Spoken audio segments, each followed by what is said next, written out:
Yes, good morning to you all. Good morning sir. ठीक है। तो बात थी, पिछले क्लास टेन पर एपी चला था और उसके सवाल शुरू हो गए थे। बात ये की गई थी क्या कि 7 सवाल तक हो जाएं। तो याद दिला दें क्या सूत्र क्या थे जो हमें प्रयोग करने हैं। ठीक है, सूत्र जो प्रयोग में लाने हैं। ठीक है,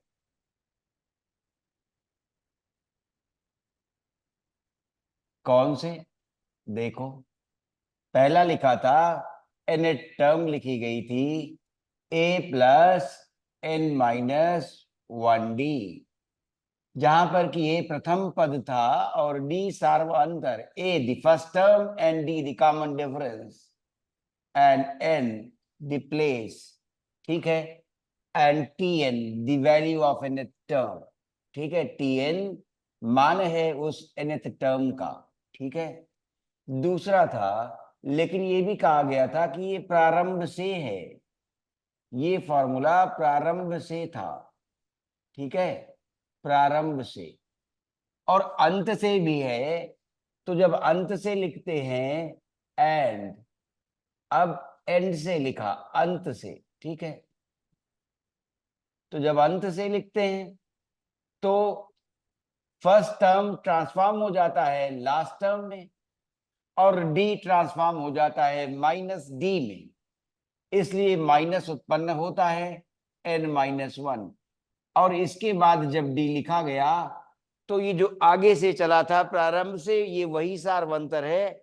चूंकि माइनस इस्तेमाल हो चुका है इसलिए डी अब दोबारा नेगेटिव न लिखी जाए, ये बात ध्यान रहे, क्योंकि माइनस प्रयुक्त हो चुका है। इसके बाद लिखा गया था सम टू एन टर्म्स। कोई कोई यहाँ एन लगाता है, कोई नहीं लगाता है। Sum to n terms n/2 into bracket 2a plus n-1d। ठीक है, इसको और रेमिफाई कर लिया गया था कि यदि डी की आवश्यकता ना हो तब कैसे करें। तो इसी को रेमिफाई कर लिया गया था और 2a को a+a लिख लिया गया था। और यहां पर अब आगे नहीं चाहिए थे, कुछ एक दो रेमिफिकेशन और देखेंगे। ठीक है, ये चीज जो थी, अब चूंकि सीरीज में n टर्म्स हैं, इट कंटेन्स n टर्म्स, तो फिर ये वाला टर्म हम लास्ट टर्म के नाम से भी जान सकते हैं, n/2। वही 18वां पद या 20वां या 40वां जो भी पद हो, जितने पद की सीरीज रही हो, तो nth टर्म फिर n वही मान ले लेगा, तो फिर ये लास्ट टर्म कहलाएगा। तो फॉर्मूला ये कि ये भी था। ठीक है, एक छोटी बात और कह लें जो अभी तक नहीं कही है कि ए बी और सी यदि एपी में है, ठीक है, ए बी सी एपी में है, तो सार्वंतर एक जैसा होगा। माने b-a बराबर c-b होगा।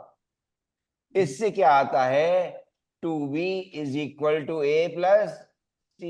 ये बात विधिवत यहां जान लेनी जरूरी है, क्योंकि 11वें में एपी हटा दिया गया है।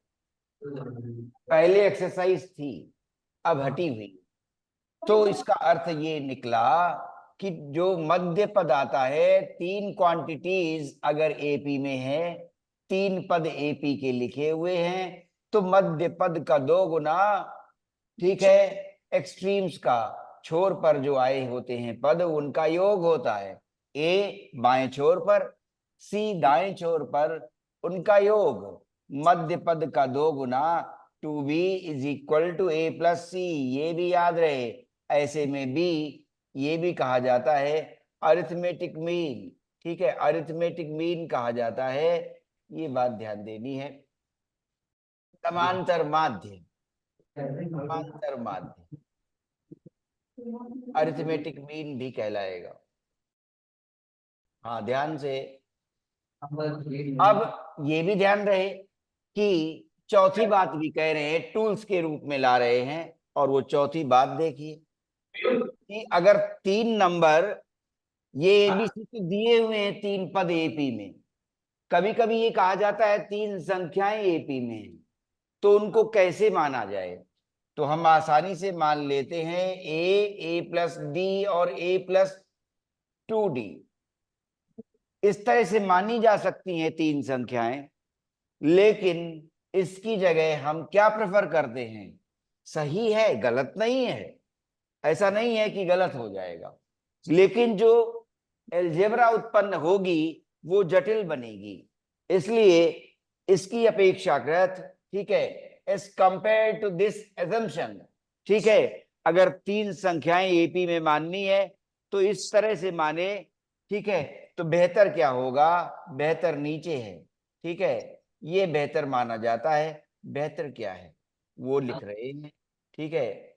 वो आएगा ऐसे, क्या, ए बीच वाला और ए माइनस डी किनारे वाला और दाईं ओर छोर पर ए प्लस डी वाला। तो अगर इस तरह से 3 संख्याएं मानेंगे और फिर देखिए अगर वहां कहा गया कि उन 3 संख्याओं का जोड़ कुछ दे दिया कि इतना है, तो पता चला जब हम इन संख्याओं को जोड़ेंगे तो डी तुरंत मिट जाएगा, डी माइनस डी विलुप्त हो गया, ए का मान सीधे पता चल गया। और वहां सवाल में ये दिया होगा कि 3 संख्याएं एपी में हैं और उनका योग इतना है। तो फिर अगर हम इस तरह से मानेंगे तो गलत तो नहीं है, लेकिन पहले ही प्रयास में ए का मान ज्ञात नहीं हो पाएगा।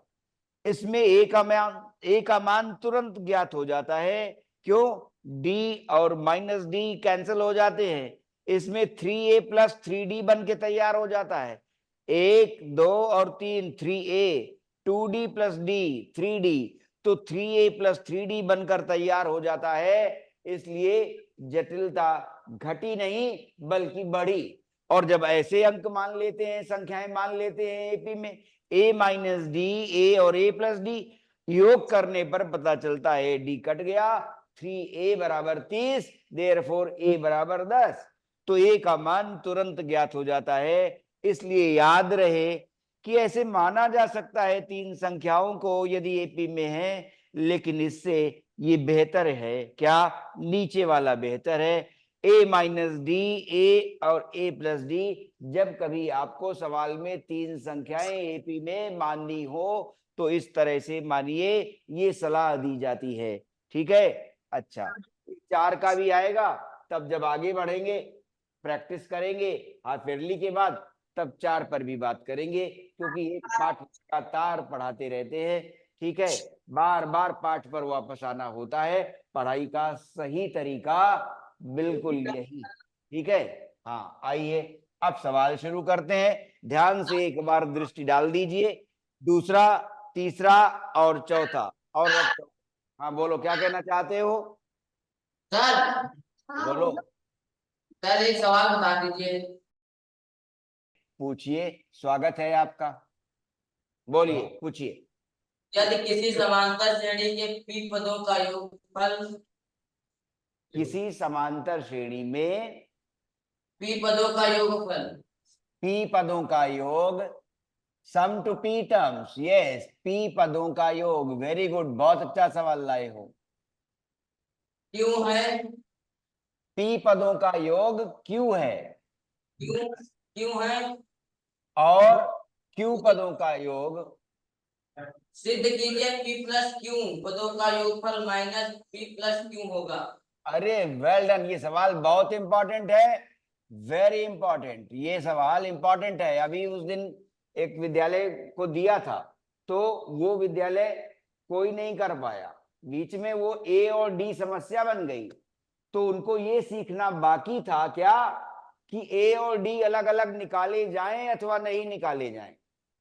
तो वो ए और डी को अलग अलग मान निकालने के लिए प्रयासरत रहे, सवाल का उत्तर नहीं आया, ठीक है। वो m और n में लिखा गया था, sum to m terms is n, sum to n terms is m, then find the sum to m plus n terms. तो a और d वो अलग अलग मान निकालने के प्रयास में लगे रहे। तब उन्हें मैंने यहां पर सिखाया कि कई बार पूरा का पूरा पद सब्स्टिट्यूट कर दिया जाता है, पूरा पद ही सब्स्टिट्यूट कर देते हैं, और बात बन जाती है।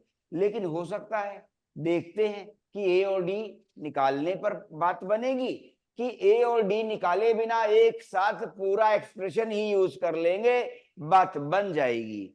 तो S Q is P. Now what you have to find is sum to P plus Q terms. ठीक है, और वो ये बता रहे हैं कि यहाँ प्रूविंग है पी प्लस क्यू। क्यों भाई, यही लिखा है ना? Okay, come to the point. तो जो जानना है पहले चलो उसे ही डिफाइन कर लें। जो जानना है पहले उसे ही डिफाइन कर ले रहे हैं। क्या होगा, हमें याद है, ठीक है, कि सम टू एन टर्म्स क्या कहलाता है?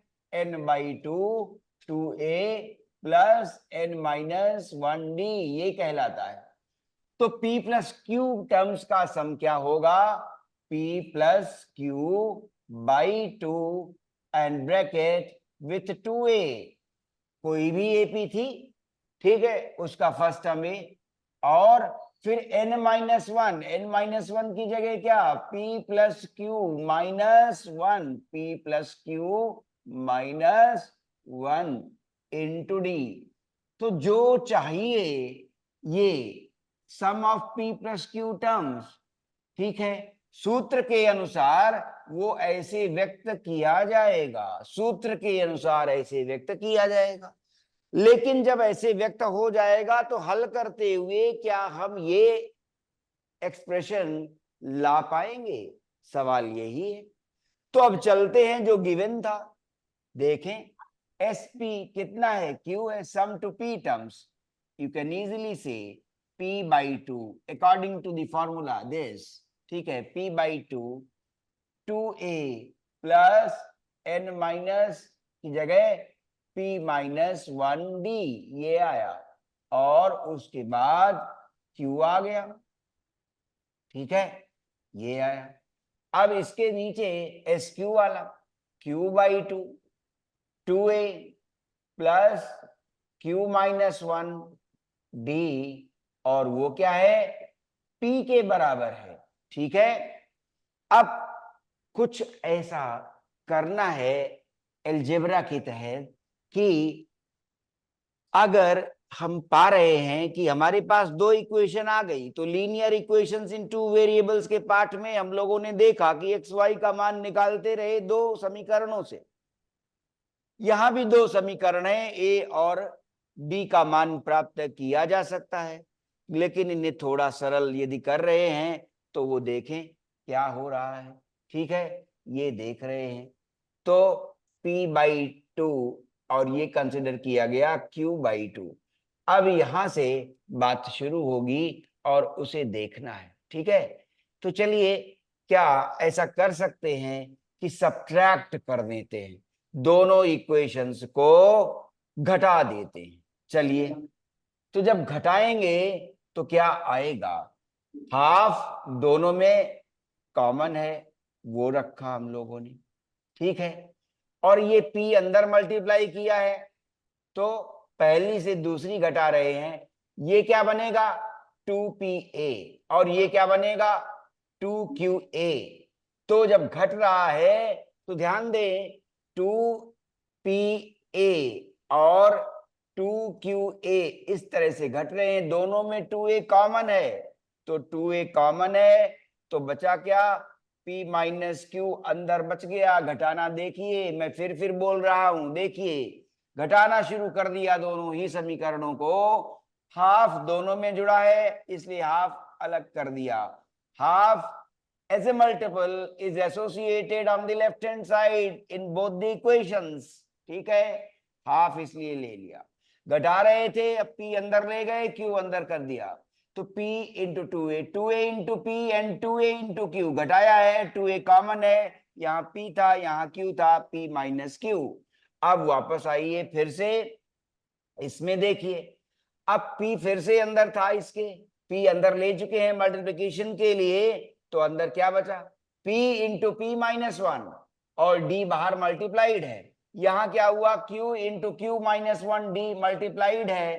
तो अब जब घटाएंगे तो d तो कॉमन मिलेगा, और हमें ब्रैकेट इस तरह से प्राप्त होगा, p में p माइनस 1 है, और इसमें क्यू घटा रहे थे तो पता चला क्या आया, -q, और फिर से q मल्टीप्लाई हुआ है तो q-1 और d कॉमन रह गया, d कॉमन रह गया। देखो ध्यान से फिर से, 2a का टर्म इसमें था, 2a का टर्म इसमें था, घटा रहे हैं, 2a कॉमन है, ऊपर p है, नीचे q है, p माइनस q, p इसमें मल्टीप्लाइड है तो p into p minus 1 into d, q इसमें मल्टीप्लाइड है, therefore for second term q into q minus 1 into d, d दोनों में कॉमन है, d बाहर कॉमन लिया, घटा क्या, ऊपर वाले में से नीचे वाला, ऊपर वाला क्या है p इंटू p माइनस 1, नीचे वाला क्या है q into q minus 1, this is left hand side over. Now right hand side, q minus p, q से p घटेगा, q माइनस p आ गया, ठीक है। आइए चलते हैं आगे, हाफ देखते हैं, हाफ लगा हुआ है और 2a p माइनस क्यू, अब अंदर पहले सॉल्व कर लिया जाए, ध्यान से देखते रहना, विश्राम की अवस्था में देखना है, ठीक है।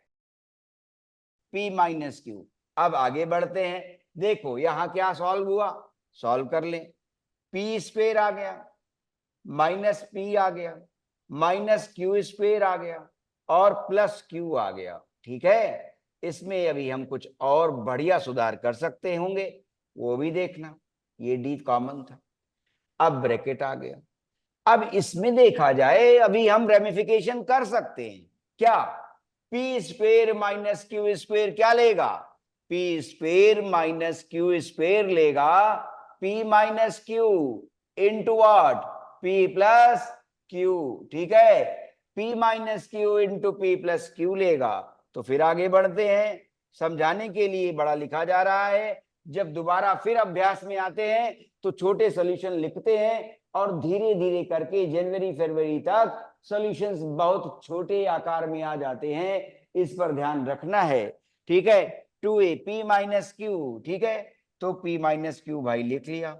अब लगता है कि यहां भी p माइनस क्यू आ रहा है, कॉमन मिल सकता है, तो पता चलेगा क्या, p square minus Q square को हमने व्यक्त किया p minus Q into p plus Q, और उसके बाद माइनस p प्लस क्यू भी है, तो फिर हम माइनस बाहर रख के फिर से p माइनस क्यू रख सकते हैं, ठीक है, ये बात आई। और अब हम फिर आगे बढ़ते हैं, ये तो आया, अब इसमें अभी d छूट गया है, वो d लिख लिया जाए अच्छी तरह से, d अभी बाकी है वो लिख लिया, right hand side q minus p के लिए थी, ठीक है।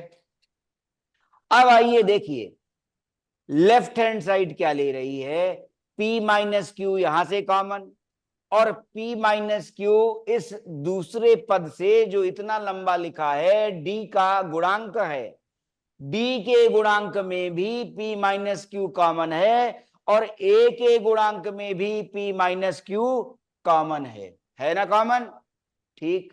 तो फिर ये देखा जाए, अब क्या बना, देखो एक 2a के गुणांक के रूप में p माइनस क्यू और d के गुणांक में भी p माइनस क्यू कॉमन मिल रहा है, तो इसे कॉमन निकाला जाए, और जब इसे कॉमन निकालेंगे तो आगे बढ़ रहे हैं, अभी यहीं पर लिखेंगे, ठीक है, ओके। आइए p माइनस क्यू यहां से और p माइनस क्यू यहां से पूरा बाहर कॉमन निकाल दिया, सो हाफ, और p माइनस क्यू बाहर कॉमन निकल आया। अब आगे बढ़े तो अंदर क्या बचा, 2a बचा, अब फिर से प्लस है तो प्लस लिखा, अब आगे p माइनस क्यू पूरा कॉमन आ चुका है, d बाहर है, तो अंदर क्या बचा, p प्लस क्यू बच गया, और इसका p प्लस क्यू बचा और p माइनस क्यू कॉमन ले चुका हूं तो -1 बचा, -1 बचा, और d एसोसिएशन में अभी है, लगा रहा, यहां q माइनस p है right hand side, right hand side q minus p है। अब देखिए इसका बाहर माइनस अगर कॉमन निकाल ले तो बात बन गई, ठीक है, इसका बाहर माइनस निकाल लें, या अपने आप समझ जाएंगे जब p माइनस क्यू को q माइनस p से रिड्यूस करेंगे तो माइनस बचेगा, या आप देख लें इसका माइनस बाहर निकाल दिया तो p माइनस क्यू बन गया, दोनों p माइनस क्यू कैंसिल हो गए। ठीक है, क्लियर हुई चीज। अब आइए, तो जो चाहिए था उसे देखिए, p plus Q by 2a plus p plus q minus 1d, this was desired और रिक्वायर्ड। ठीक है, आगे आए, ये चला गया। अब जरा इस पर दृष्टि डालें, क्या दिख रहा है? जो चाहिए था उसमें एक पद आया है बड़ा सा, 2a plus p plus q minus 1d, और यहां पर भी आ गया 2a plus p plus q minus 1d, बिल्कुल एग्जैक्ट एनालॉगस। ठीक है, बिल्कुल वैसा ही पद है हमारे पास। अब तो बहुत हल्का हो गया सवाल, जो चाहिए वहां ये पद आया है और ये पद यहां उपलब्ध है और यहां -1 आ चुका है, तो फिर अब बात उठी, तो ये 2 जो बाकी है उधर चला गया और हमारे पास मान आ गया 2a plus p plus q minus 1d का मान हमारे पास आ गया। ये 2 उधर चला गया, -2 के बराबर आ गया इसका मान। ठीक है, किसके बराबर आ गया? -2 के बराबर इसका मान आ गया। तो फिर जो चाहिए था उस पर नजर दीजिए, एस पी प्लस क्यू चाहिए था, sum of p plus Q terms was desired. तो अब क्या हुआ, जो डिजायर्ड था सूत्र के अनुसार इतना आया था, इसका मान निकल आया, 2a plus P plus q minus 1d का मान निकल आया है, और वो कितना आया? -2 के बराबर आया। p प्लस क्यू बाई 2 बाहर है, p प्लस क्यू बाई 2 बाहर है, और जो ये ब्रैकेट बचा इसका मान -2 के बराबर आया है। 2 और 2 कैंसिल हो गए और जो चाहिए था वो प्राप्त हो गया। यही प्रूव करना था कि p प्लस क्यू टर्म्स का सम दिखाइए कि minus of p plus Q आएगा। आपने बहुत अच्छा सवाल पूछा, एग्जाम के लिए वेरी वेरी इंपॉर्टेंट। आप सभी लोग ध्यान से समझते हुए लिख लें, जिसने भी पूछा शुभकामनाएं। तो याद ये आ जाएगा कि ए और डी के मान अलग अलग निकले, नहीं निकालने पड़े, ऐसे ही काम चल गया, बस सवाल हो जाएगा।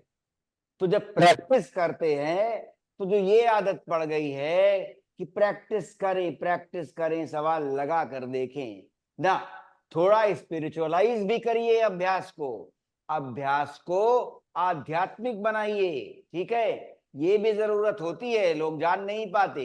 ठीक है, केवल लिख लेने को ही बार बार ऐसा समझते हैं। ठीक है, हाँ, जब सवाल का उत्तर लिख लें तो फिर से सवाल देखकर ये सोच लिया करें क्या किया गया। ए और डी के मान लग रहा था कि निकालने पड़ेंगे, नहीं निकालने पड़े, पूरा का पूरा एक्सप्रेशन ही सवाल मजेदार निकला, सब्स्टिट्यूट करके काम बन गया, ए और डी नहीं निकालने पड़े। तो अभ्यास में अगर चीजें जोड़ते जाएं, मन से बोलते जाएं, तो अभ्यास में मजबूती रहती है, भूलता नहीं। ठीक है, चलिए फिर अगली बार और एपी के बढ़िया सवाल ऐसे जो एग्जाम में पूछने के लायक हो। हर विद्यालय के विद्यार्थी से निवेदन है कि वो सवाल पूछेगा, आकर अच्छे सवाल लाएगा। ठीक है, जो एग्जाम में पूछे जा सके, जो पूछे जाते हैं। ठीक है, वो सवाल लाएंगे, फिर हम करेंगे, आप ध्यान से सुनेंगे, देखेंगे।